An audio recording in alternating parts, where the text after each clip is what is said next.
Dale Earnhardt Jr. finds life in post-racing career more fun, less stressful. Daytona Beach, Florida. As always, the shadow of Dale Earnhardt Jr. looms large over Daytona International Speedway this weekend, even if the iconic number 88 Chevrolet didn't have Jr. behind the wheel when the green flag dropped Sunday on the 60th Daytona 500.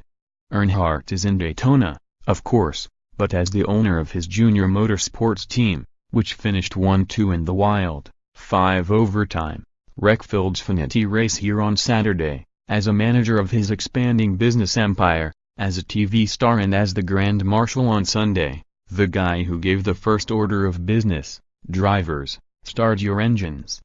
On Monday, he will jet off to Pyeongchang, South Korea, to work with NBC during the last week of the Winter Olympics. A few weeks ago, he was working the Super Bowl in chilly Minneapolis. "The calendar has been really full," a smiling Earnhardt said. "We're flying to Korea Monday. After that we'll be part of the NASCAR America show, until July when we get in the booth. NBC will take over from Fox in July to air the races during the second half of the NASCAR season. A lot of things going on. Got a new Whiskey River restaurant opening in Raleigh in a few weeks, and just a lot of little things that I've had that were fun and that I finally had more time to invest in."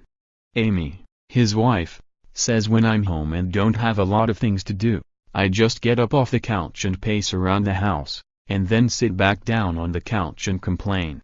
So it's probably good to have been so busy and I've enjoyed it." Yep, life is good for Earnhardt these days. Not that they haven't always been during a career in which he was voted NASCAR's most popular driver for 15 years running and during which he amassed a fortune.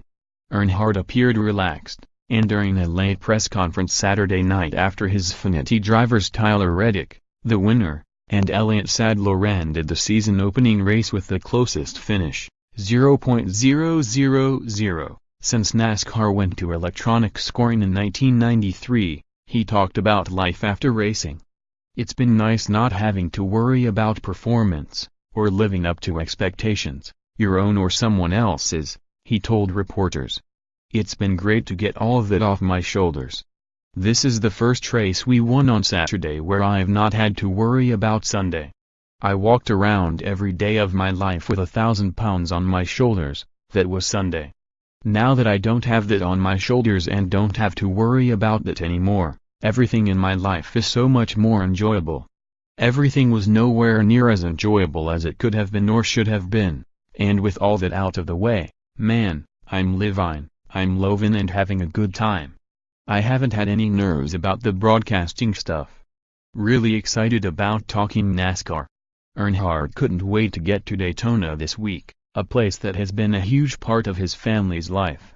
It's where his father, Dale Earnhardt Sr. was killed on the last lap of the 2001 Daytona 500, and where Jr. won NASCAR's most famous race twice, in 2004, 6 years after his father's only win in the Great American Race, and in 2014.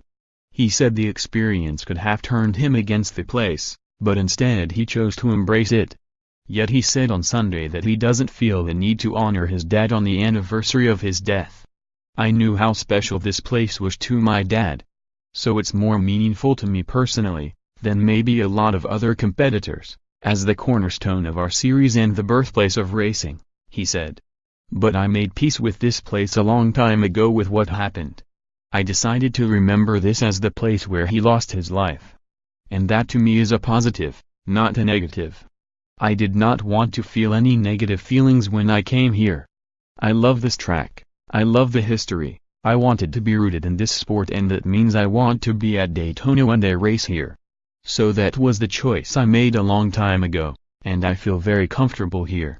I try to make him proud in everything I don't, but I don't particularly feel the instinct to do anything to honor him. His fans do that." Earnhardt said he has been having a blast so far. "We did a couple Q&As across the racetrack and had so much fun doing that, and the race is going to be a great time, too. We've got a lot of things racked up for the morning with the Grand Marshal opportunity that I have, and looking forward to that. It's been interesting, though, seeing it from this perspective, and this race is going to be so interesting, Obviously, with what the cars have been like for the guys driving them. I'm really curious and excited about what kind of race we're going to see tomorrow, and I think it's going to be interesting. Earnhardt picked Joey Logano to win Sunday's race. Joey Logano has the best opportunity to win the Daytona 500. He's getting my spotter, TJ Majors. I know how good TJ is at the restrictor plate tracks, Earnhardt said. Joey is already a pretty damn good plate racer.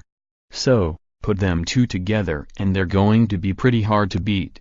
He also believes the 2018 Monster Energy NASCAR Cup Championship will come down to Kyle Busch and defending champion Martin Truex Jr., again.